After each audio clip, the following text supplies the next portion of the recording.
केंद्र सरकार ने गेहूं, सरसों समेत रबी सीजन की 6 फसलों के एमएसपी बढ़ाए। मंत्रिमंडलीय समिति ने लिया फैसला।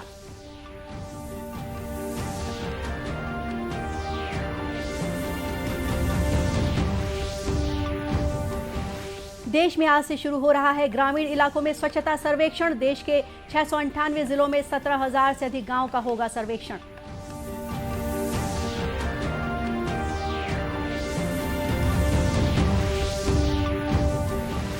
कोविड के खिलाफ लड़ाई में अब तक देश में 70 करोड़ 63 लाख से अधिक टीके लगाए गए।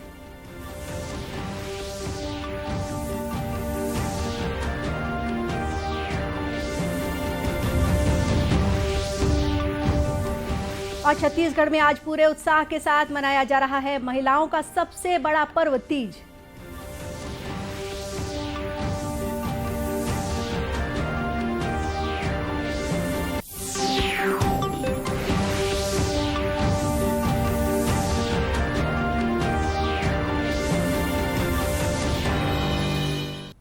नमस्कार, आप देख रहे हैं दूरदर्शन समाचार।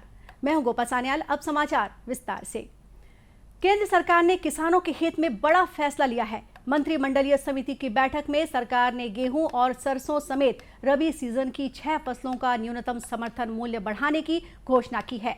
गेहूं का समर्थन मूल्य 40 रुपए प्रति क्विंटल बढ़ाकर 2015 रुपए कर दिया गया है। इसी तरह जौ का समर्थन मूल्य 35 रुपए बढ़ाकर 1635 रुपए प्रति क्विंटल कर दिया गया है। बुधवार को आर्थिक मामलों की मंत्रिमंडलीय समिति ने रबी विपणन सत्र 2022-23 के लिए रबी फसलों के न्यूनतम समर्थन मूल्य में वृद्धि को मंजूरी दी है। मसूर, रेपसीड और सरसों के न्यूनतम समर्थन मूल्य में 400 रुपए प्रति क्विंटल, चना पर 130 रुपए और कुसुम पर 114 रुपए प्रति क्विंटल की बढ़ोतरी की गई है। इस निर्णय से किसानों को उनकी उपज का लाभकारी मूल्य सुनिश्चित होगा। यह बढ़ोतरी केंद्रीय बजट 2018-19 की घोषणा के अनुरूप है, जिसमें न्यूनतम समर्थन मूल्य को अखिल भारतीय भारित औसत उत्पादन लागत के कम से कम 1.5 गुना तय करने की घोषणा की गई थी। स्वच्छ भारत अभियान चरण 2 के अंतर्गत स्वच्छ सर्वेक्षण ग्रामीण आज से शुरू हो रहा है। आजादी का अमृत महोत्सव के तहत स्वच्छ सर्वेक्षण ग्रामीण का उद्देश्य देश में खुले में शौच से मुक्ति में तेजी लाने में सहयोग और इसके परिणाम बेहतर बनाना है।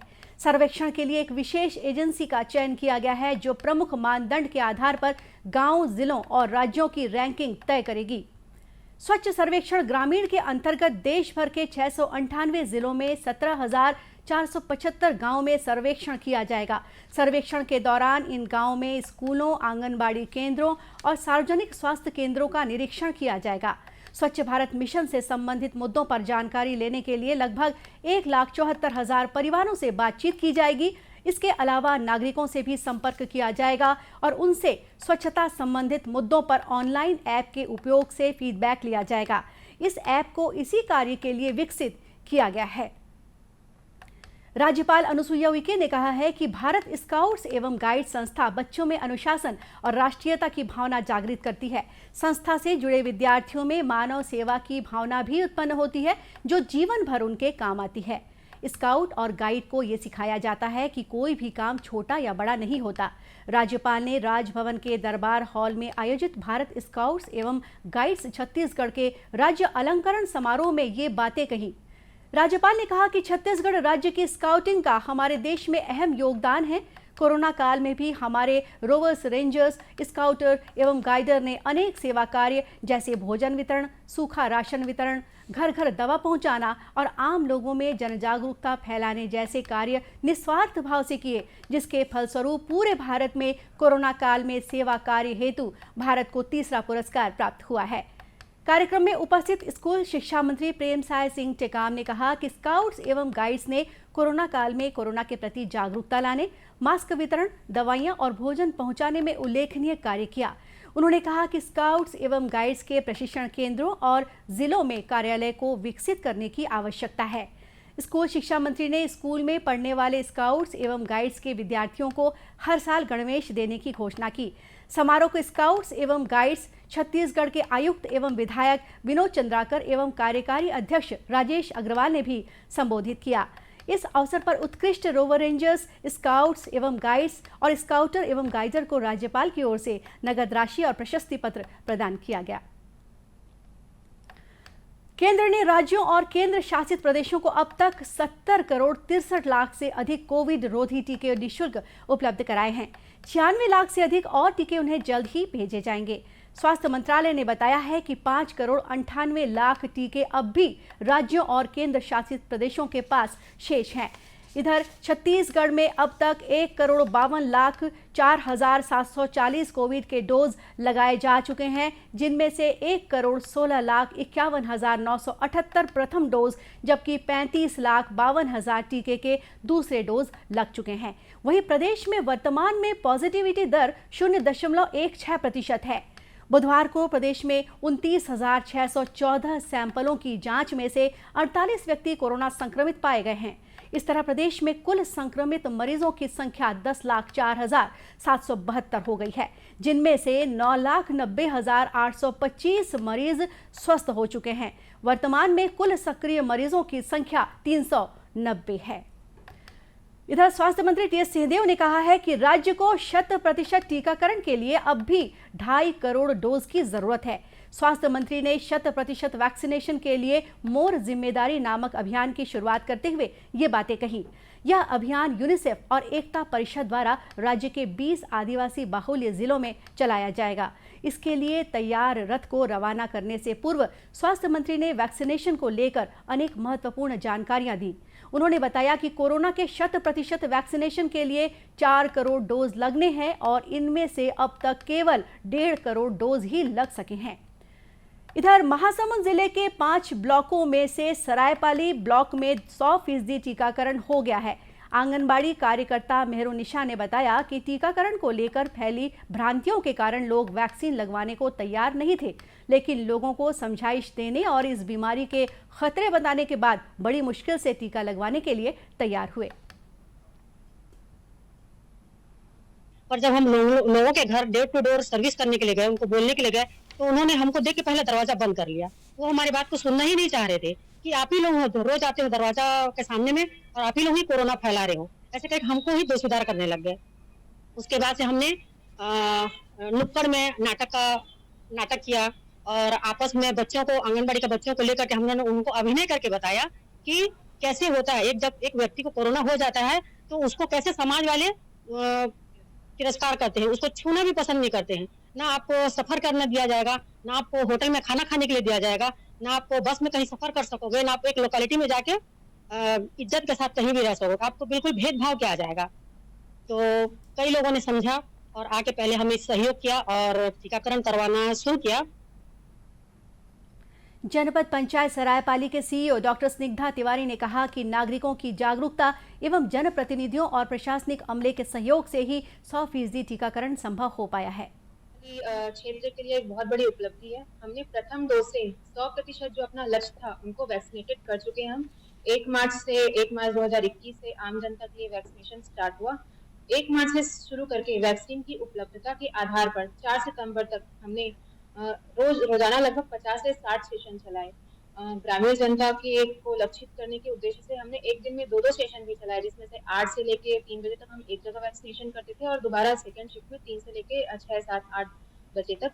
इस प्रकार हमने 100% जो भी अपना लक्ष्य था उसको अचीव कर लिया है। वहीं एसडीएम नम्रता जैन का कहना है कि जिले के सभी विभागों की टीम के सामूहिक प्रयास का नतीजा है कि हमने 100% टीकाकरण के लक्ष्य को पा लिया है और अब हमारा लक्ष्य दूसरे डोज के टीकाकरण को भी 100% तक पहुंचाने का है। हमारा हेल्थ डिपार्टमेंट बहुत ही अच्छे रूप से काम करके गांव-गांव में जाके काम किया। इसके साथ साथ पूरी टीम की भी ड्यूटी लगाई जाती थी। हेल्थ के साथ साथ हम शिक्षा विभाग के टीचर्स की ड्यूटी, पंचायत विभाग से सचिवों की ड्यूटी, हमारे रेवेन्यू डिपार्टमेंट से पटवारियों की ड्यूटी, ऐसे करके पूरा टीम तैयार होके गांव जाता था और हम भी स्वयं घर घर जाके, जहाँ पे लगाने के लिए रेजिस्टेंस है, घर जाके उनको प्रेरित करते थे और बताते थे, पॉजिटिव स्टोरीज बताते थे कि इसका कोई साइड इफेक्ट नहीं है। तो ऑल इन ऑल ये टीम एफर्ट से सब कुछ पॉसिबल हो पाया है। उल्लेखनीय है कि महासमुंद जिले में 7,70,275 लोगों को टीका लगाने का लक्ष्य रखा गया है, जिनमें से अब तक 6,87,020 लोगों को टीके लगाए जा चुके हैं। छत्तीसगढ़ में महिलाओं का सबसे बड़ा पर्व तीज आज पूरे उत्साह के साथ मनाया जा रहा है। बुधवार रात करू भात खाने से शुरू हुआ यह पर्व शुक्रवार सुबह खत्म होगा। इस दौरान महिलाएं निर्जला व्रत रखकर भगवान शंकर की पूजा करती हैं। तीज पर्व पर सुहागिन महिलाएं अपने पति की लंबी उम्र की कामना के लिए ये व्रत रखती हैं। राजनांदगांव जिले में हरितालिका तीज व्रत के लिए बाजारों में पूजन सामग्री का बाजार सजा हुआ है, जिसके चलते बाजार में चहल पहल बढ़ी हुई है। हिंदू पंचांग के अनुसार भाद्र मास के शुक्ल पक्ष की तृतीया तिथि को हरितालिका तीज व्रत रखा जाता है।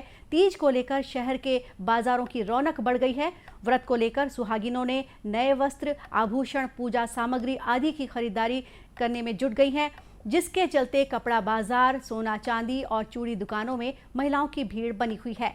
हरितालिका तीज में भगवान श्री गणेश, भगवान शिव और माता पार्वती की पूजा की जाती है। तीज पर्व को लेकर अपने मायके पहुंची महिलाओं ने कहा कि बीते वर्ष कोरोना संक्रमण के चलते वे मायके नहीं पहुंच पाई थी, लेकिन इस वर्ष कोरोना में आई कमी के कारण वे मायके पहुंचकर बेहद खुश हैं। पहला तीज है, एकदम अच्छा लग रहा है। मैं अपने मायके आई हुई हूँ तीज मनाने के लिए। यह त्यौहार 3 दिनों का होता है। पहले दिन हम लोग करू भात खा के रहते हैं, दूसरे दिन हम लोग निर्जला उपवास रहकर रहते हैं और तीसरे दिन हम लोग यह उपवास शिव पार्वती गणेश जी की पूजा करके यह व्रत को तोड़ते हैं। एकदम अच्छा लग रहा है। इस दिन हम लोगों को नए कपड़े, चूड़ी वगैरह मिलते हैं, शॉपिंग करते हैं और इतने दिनों के बाद मैं अपने मायके आई हूँ, अपने फ्रेंड लोगों से मिल रही हूँ। बड़ा अच्छा लग रहा है, एकदम मज़ा आ रहा है। पौराणिक कथाओं में कि शिव और पार्वती जी का पुनर्मिलन हुआ था, इस वजह से यह त्यौहार मनाया जाता है। यह त्यौहार हमारे छत्तीसगढ़ में सभी महिलाएं अपने मायके में जाकर यह व्रत रखती है और शिव आराधना करती है।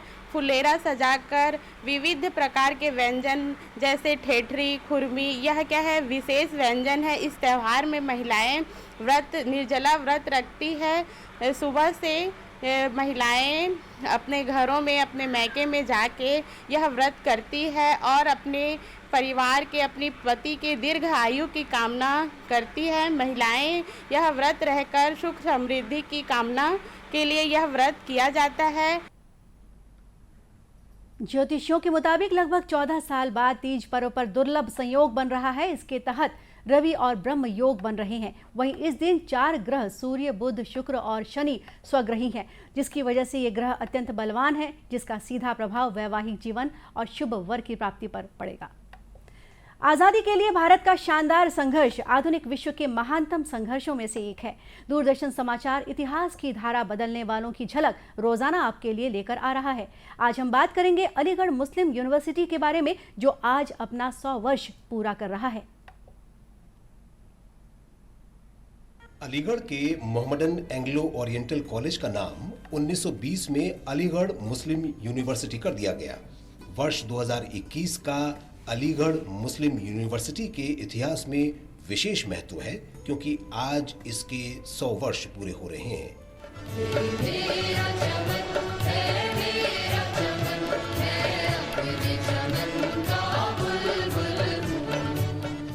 अलीगढ़ मुस्लिम यूनिवर्सिटी ने एक तरफ तो आधुनिक शिक्षा की प्रगति में महत्वपूर्ण भूमिका निभाई, तो दूसरी तरफ स्वाधीनता आंदोलन में भी योगदान दिया।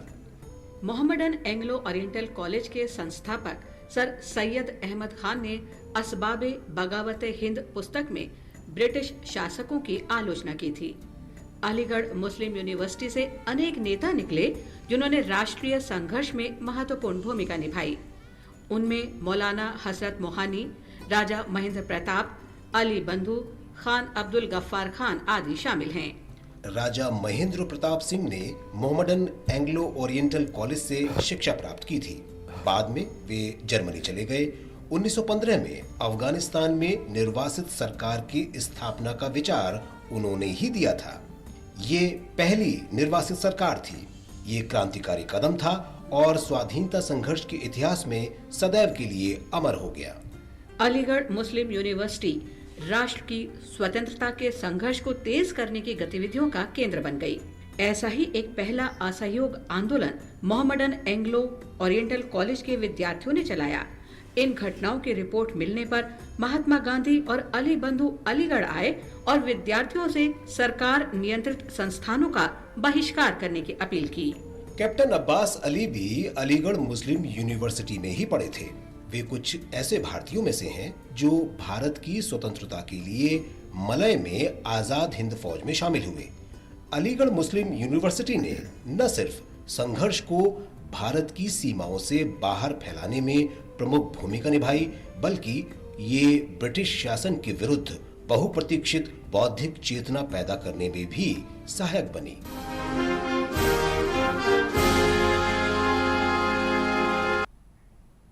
और इसी के साथ ये समाचार बुलेटिन यही समाप्त हुआ। नमस्कार।